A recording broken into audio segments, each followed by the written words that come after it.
Good afternoon students. आज के video में हम लोग डिस्कस करेंगे टावर को। हमने बताया था आपको कि प्रोफेट के पहले जो मैरिज का कंसेप्ट था वो इंस्टीट्यूशनलाइज्ड नहीं था। उस वक्त की जो शादियां होती थी, एक शादी होती थी शिगार शादी। वो शिगार मैरिज में क्या होता था कि जिस तरह से हम लोग आज कहते हैं गोल्टा, तो उस तरह से एक आदमी किसी की बहन से शादी करता है तो दूसरा व्यक्ति फिर पहले वाले की बहन से शादी करता है। इसको गोल्टा बोलते हैं। शिगार मैरिज का कंसेप्ट था, तो उसमें पैसे लेन देन का कोई कंसेप्ट नहीं था। लेकिन दूसरी मैरिज थी जिसको हम लोग बिना मैरिज कहते हैं। तो बिना मैरिज में हस्बैंड जो है वो लड़की को अपने घर नहीं लाता था, बल्कि उसके घर पे जाता था, विजिट करता था, और उसको बोलते थे सदका। सदका यानी कि फीमेल फ्रेंड। लेकिन जो पैसे उसको दिए जाते थे वो बोलता था सदक। तो इस तरह से हम देखते हैं कि वहाँ से एक गिफ्ट का कंसेप्ट शुरू होता है। और तीसरा था एक बाल मैरिज। बाल मैरिज में जो हस्बैंड होता था वो पैसा लड़की को तो नहीं देता था, लेकिन वो लड़की के घर वालों को देता था। लेकिन ये चीज़ इंस्टीट्यूशनलाइज हो गई। बहुत ही एक रेगुलेटरी फॉर्म है जो प्रोफेट ने एक शादी का कंसेप्ट लाया, जिसमें डावर को फिक्स किया जाना शुरू हो गया। तो ये डावर का कंसेप्ट जिसको हम लोग मेहर कहते हैं। अब हम लोग देखते हैं कि ये मेहर जो है, ये इसका जो रिलेशन है उसी तरह का एक कंसेप्ट रोमन लॉ में हुआ करता था, जिसको हम लोग बोलते हैं प्रॉप्टर डोनेशियो प्रॉप्टर नप्चास। इस तरह से हम देखते हैं कि इसका जो मेहर का उस वक्त भी कुछ पैसे देने का कंसेप्ट था, कुछ गिफ्ट के तौर पे। लेकिन इस्लाम में बाकायदा ये इंस्टीट्यूशनलाइज हो गया और शादी के समय में इसको फिक्स किया जाना ज़रूरी हो गया। तो इसका जो पहला जो केस आया था अब्दुल कादिर वर्सेस सलीमा, ये 1886 का केस है। जस्टिस महमूद ने कहा कि dower is just like a consideration. Consideration आप लोगों को पता होगा, जब हम लोग कंटेंट की क्लासेस करते हैं तो उसमें ऑफर एक्सेप्टेंस कंसिडरेशन होता है। तो ऐसे केसेज में देखते हैं कि कंसिडरेशन बहुत ही इंपॉर्टेंट हो जाता है। तो यानी कि एक सेल की बात आ गई और किसी किसी जस्टिस ने ये कह दिया कि जिस तरह से सेल होती है तो औरत इज लाइक ए प्रॉपर्टी, जो कि बहुत ही मुनासिब नहीं है। ये कोई प्रॉपर्टी नहीं होती इसकी खरीद बिक्री किया जाए, क्योंकि मनुष्य का खरीद बिक्री हो ही नहीं सकता है।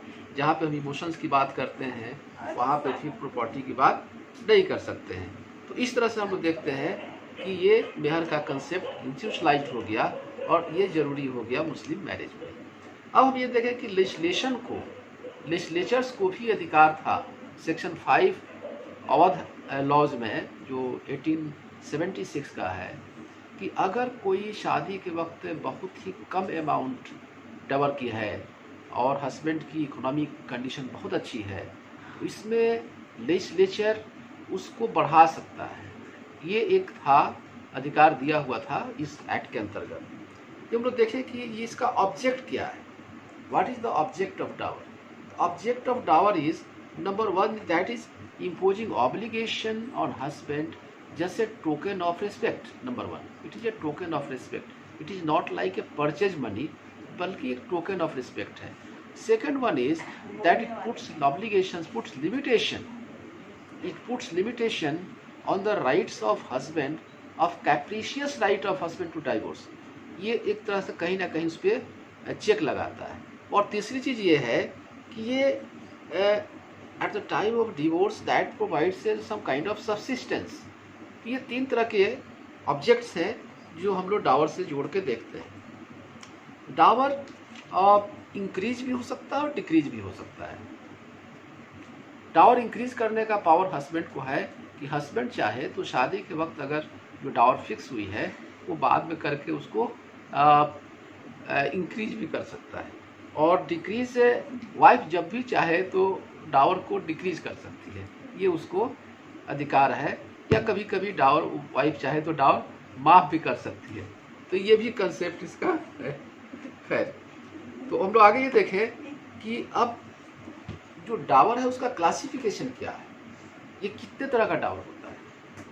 तो डावर 2 तरह का होता है, एक स्पेसिफाइड डावर होता है और दूसरा प्रॉपर डावर होता है। Specified dower that means dower is fixed at the time of marriage.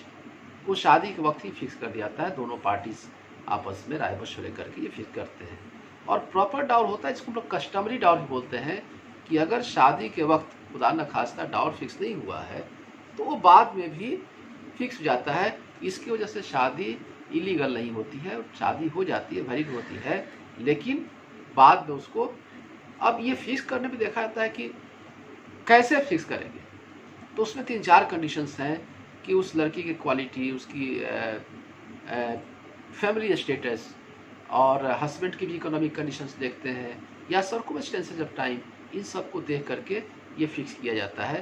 तो अभी हम लोग देखें कि स्पेसिफाइड डावर 2 तरह का होता है। ये डावर एक तो हम लोग बोलते हैं कि प्रॉम्प्ट डावर और दूसरा बोलते हैं डिफर्ड डावर। प्रॉम्प्ट डावर जिसको अरबिक में मुअज्जल बोलते हैं, MUAJL, मुअज्जल, ये होता है प्रॉम्प्ट। और दूसरा होता है डिफर्ड जिसको बोलते हैं मुअज्जल, MUAJL। एक मुअज्जल होता है, एक मुअज्जल होता है। तो प्रॉम्प्ट डावर या डिफर्ड डावर। तो प्रॉम्प्ट डावर में क्या होता है, इनफैक्ट प्रॉम्प्ट डावर एक ऐसा डावर है जो शादी के बाद ये औरत को अधिकार होता है कि उसे इमीडिएट पे किया जाना है, यानी लड़के को इमीडिएट पे करना है।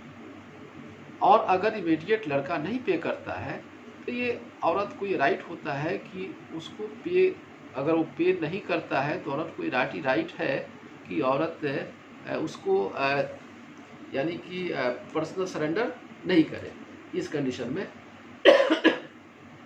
अच्छा, मान लीजिए कि अगर प्रॉम्प्ट डावर नहीं दिया जाता है तो ये डिफर्ड नहीं हो जाता है, ये कभी भी औरत मांग सकती है और ये हस्बैंड को देना होता है। लेकिन once she has allowed consummation तो that can not be basis for prohibiting the access of the husband taking this plea of prompt dower. लेकिन प्रॉम्प्ट डावर वो मांग सकती है, हस्बैंड को देना होता है। इन केस ऑफ डेथ जो टाइम ऑफ लिमिटेशन 3 इयर्स का है, ये डेथ के बाद टर्न करती है, तो 3 साल के अंदर उसको वो ले सकती है, रिकवर कर सकती है और उसके प्रॉपर्टी से कर सकती है। तो इस तरह से हम लोग देखते हैं कि ये डावर जो है, डावर एक तरह का डेट है, एक तरह का कर्ज है। That debt is like unsecured creditors. जिस तरह से हस्बैंड की प्रॉपर्टी है और उसके ऊपर कर्ज है, तो उस प्रॉपर्टी से जिस तरह से दूसरे क्रेडिटर्स अपने डेट को सेटिस्फाई करते हैं, उस तरह से वाइफ भी सेटिस्फाई कर सकती है। तो हर पोजीशन इज लाइक को creditors, but that is not a charge.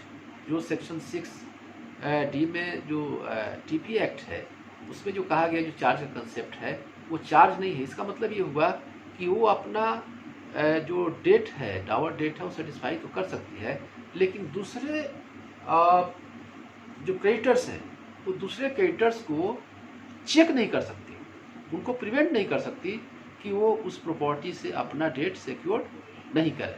तो इस तरह से हम देखें कि डावर एक डेट है और वो डेट जो है वो डेट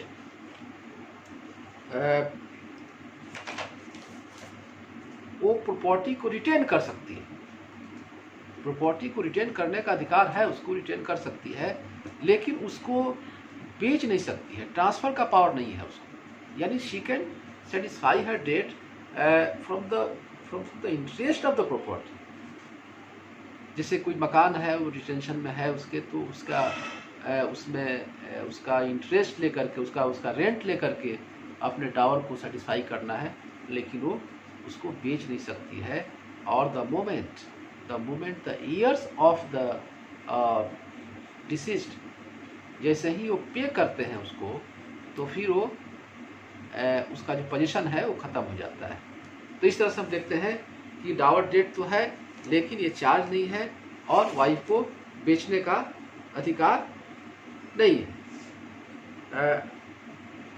सुन्नी लॉ में जो प्रॉपर डावर है, प्रॉपर डावर मैंने बताया था आपको, ये कस्टमरी है और ये कस्टमरी सिचुएशन के हिसाब से, हालांकि आजकल शादियों में तो ये सब चीज़ें पहले फिक्स हो जाती हैं क्योंकि बाद में चल के बहुत सारे कॉम्प्लिकेशंस हो जाते हैं। ये प्रूफ करना बड़ा मुश्किल हो जाता है कि डावर दिया गया था कि नहीं दिया गया था, क्योंकि अब तो खैर चीज़ें बहुत चीज़ लिखी जाती हैं और लोग डॉक्यूमेंट्स लोग संभाल कर रखते हैं, पहले ऐसा बहुत कम होता था। तो अभी हम लोग देखें कि वो रिमेडीज़ क्या हैं। अगर हस्बैंड को, अगर वाइफ को डावर पे नहीं किया गया है तो वाइफ को रिबेट ही किया है।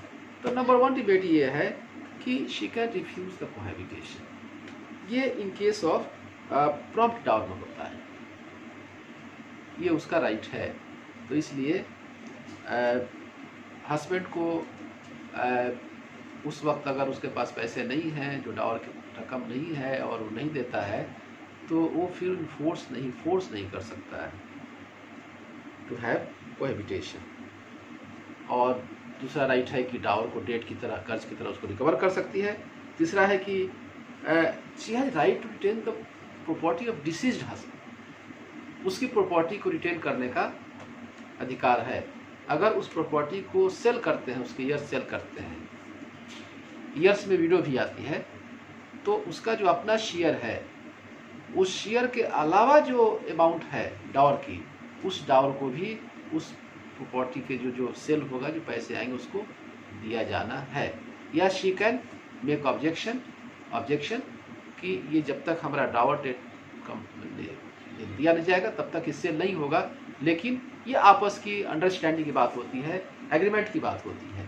तो इस तरह से हम लोग देखते हैं कि डावर एक डेट है और उस डेट को वाइफ रिकवर कर सकती है। और जिस तरह से हम लोग सेल ऑफ गुड्स में देखते हैं कि एक राइट ऑफ लियन होता है, उस तरह से कि जब तक अगर कोई अनपेड सेलर है और जब तक वो वापस पैसे नहीं देता है उसको, जो सेल की हुई जो अमाउंट, जो उसका जो प्राइस है, अगर सेलर नहीं देता है तो बायर नहीं देता है सेलर को, तो ऐसे कंडीशन में वो प्रॉपर्टी को रिटेन कर सकता है। इसको हम लोग लियन कहते हैं।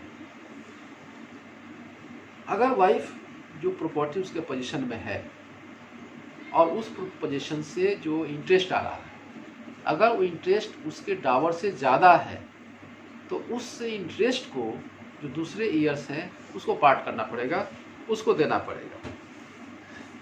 अब हम लोग ये देखें कि जो अगर बाय द वे अगर वाइफ अपने लाइफ में जो विडो है, अपने लाइफ में अगर उस डेट को नहीं ले पाती है, तो क्या उसके ईयर्स क्या इंटाइटल हैं उस डावर को